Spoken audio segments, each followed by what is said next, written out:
C'est un vrai défi qui attend le Paris Saint-Germain. Attention au piège, encore en rodage, parfois avec des incertitudes et des manquements dans le jeu. Paris défie une équipe chez laquelle il est très compliqué d'évoluer. Le Palais des Sports Jean-François Krakowski. Saluer Luka Karabatic, absent aujourd'hui. Parfait, le premier de Jonathan Mapou. Randy, Yaya, Omar, Gemma, Marquez qui joue. Ah, parfait, un tir rapidement pris. Le premier but. Mais s'impliquer aussi. S'impliquer, oui. Allez, cette fois, il va aller chercher. Match lancé. Tir à 6 mètres. Pour Elohim Prandi qui, en plus, un joueur de plus pour déstabiliser la défense parisienne, mais qui tient bien sur ce premier temps fort. Allez, qui prend l'extérieur. Remarquable. 2 minutes pour Elohim Remarquable. Prandi. Vraiment en retard, Elohim Prandi. La supériorité numérique à disputer, la passe appuyée. Sipchak en défense, Sipchak en défense. Mais c'est pour ça qu'ils insistent. Hein. Et le ballon est perdu. Récupéré ensuite. Ouais, Il a tout le temps. Drevi Pachal, parfait. À nouveau, le changement n'a pas pu avoir lieu. Et Paris, à nouveau en plein doute, qui se complique les choses, qui commet de grossières erreurs. Sipchak très C'est éloigné. C'est fort, c'est élégant, c'est précis. Noah Godin, parfait pour le moment.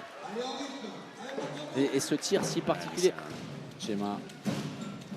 Augustine face à Prandi. Intervalle vraiment parfait. Que ce soit un gaucher ou un droitier. Tout proche de la perte de balle. Bataille, là, prise de balle. Et l'arrêt, voilà, celui-là est important. Le retour, Ferran Solé face à Jonathan Mapou. Bien sûr. Et pour la première fois, Paris réalise que Saint-Raphaël était parvenu à faire. D'éteindre Kamil Sipchak. Paris pour reprendre l'avantage et virer en tête au vestiaire. 14-13 en faveur du Paris Saint-Germain. Première période évidemment serrée. Il y a eu l'occasion pour l'une et l'autre équipe de faire une plus grosse différence. Les Parisiens auraient dû mieux terminer cette première période. Oh, impact bas tout proche, Alexandre Demaille. Oui, on l'avait laissé, peut-être l'occasion là pour Yaya Omar. Oui, voilà, tir très rapide, c'est Luc Steins qui fait le boulot. Ça peut s'emballer si les Raphaëlois profitent du mauvais changement. Bonne défense de Yaya Omar. Le ballon a été très bien défendu par Yaya Omar et semble-t-il sur le genou. L'entame de la seconde période, le décalage de Drevi Pachal avec ce coin long trouvé. Ça n'est pas suffisant, en tout cas, il n'en met pas assez. Et ça ne sort pas de la même manière. Ça, voilà, grosse faute aussi. Un bel engagement de Luc Steins, sans ballon, l'égalisation. Les sorties de temps mort, c'est très important. Ballon gratté avec Steins qui récupère le ballon main gauche. Changement de main. Et derrière, le plus gros avantage.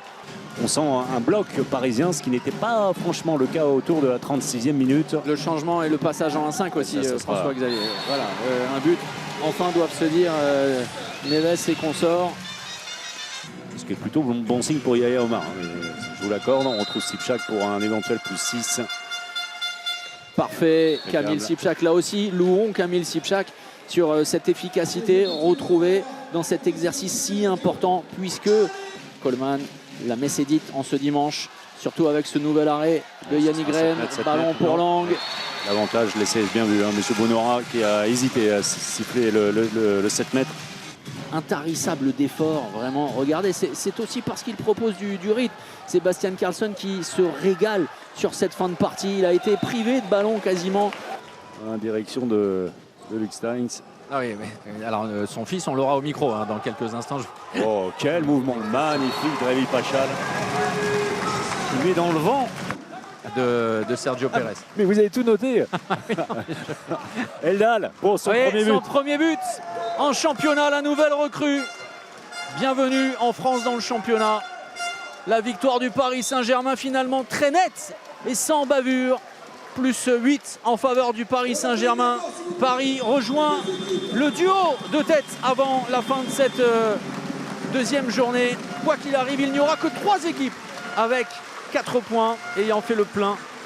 Montpellier, Nîmes et donc le Paris Saint-Germain, le champion de France au rendez-vous.